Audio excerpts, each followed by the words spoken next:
aku Tiara Marta Hidayat dari program studi agribisnis.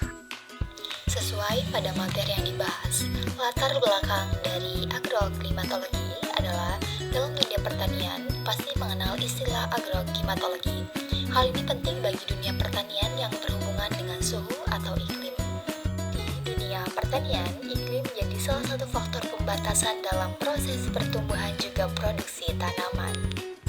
Untuk pengertian klimatologi itu sendiri, pengertian klimatologi berasal dari bahasa Yunani, klima yang berarti wilayah dan logos yang berarti ilmu. Secara harfiah, klimatologi diartikan sebagai ilmu yang mempelajari tentang iklim, cara kerja sistem iklim, variasi dan penyimpangannya, serta pengaruhnya terhadap kegiatan manusia. Klimatologi dapat diartikan pula sebagai gejala alam yang berkaitan dengan iklim dan kualitas udara. Dan untuk tujuan agroklimatologi adalah untuk meningkatkan produktivitas pertanian dan menerapkan informasi iklim. Agroklimatologi adalah ilmu yang mempelajari hubungan antar unsur-unsur iklim dan proses kehidupan tanaman. Klimatologi terbagi menjadi dua, ada klimatologi fisik juga klimatologi terapan.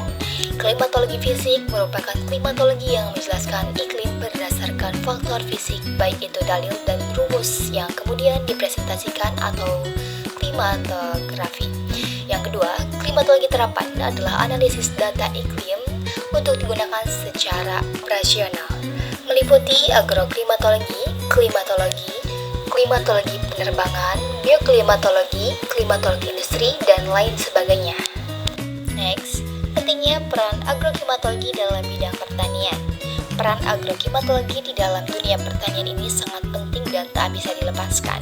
Oleh sebab itu, berikut adalah berbagai manfaat agroklimatologi yang harus dipahami.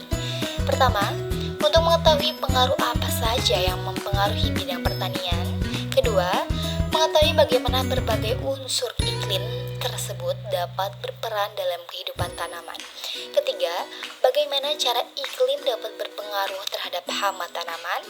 Dan keempat, dapat merencanakan kapan waktu yang tepat untuk melakukan proses pembudidayaan tanaman, misalnya menentukan jadwal pemupukan dan juga jadwal lainnya. Dan ini ada beberapa manfaatnya. Meningkatkan produktivitas pertanian, mengurangi resiko iklim yang tidak pasti, membantu memahami perubahan iklim, membantu memprediksi cuaca, membantu mengoptimalkan perjadwalan tanaman, membantu mengelola sumber daya pertanian secara efisien, dan membantu mengembangkan inovasi pertanian adaptif. Contoh agroklimatologi. Untuk lebih mengetahui bagaimana agroklimatologi itu, berikut adalah beberapa contoh agroklimatologi. 1. Tanaman jagung di Gunung Kidul 1800 meter di atas permukaan laut berusia 7 bulan, tetapi di KR Watu 90 meter di atas permukaan laut yang berusia 3,5 bulan. Sedangkan produksi kelapa di pesisir dataran tinggi, produksi padi musim kemarau lebih besar produksi padi musim hujan. Tanaman jagung di sekitar Gunung Kidul diairi tidak terserang hama, sebaliknya di daerah KR Watu diserang hama.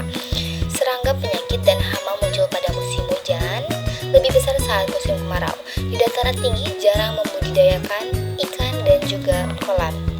Saya Tiara Marta, program studi agribisnis, mata kuliah agroklimatologi, Universitas Teknologi Jakarta. Terima kasih dan sampai jumpa. Wassalamualaikum warahmatullahi wabarakatuh.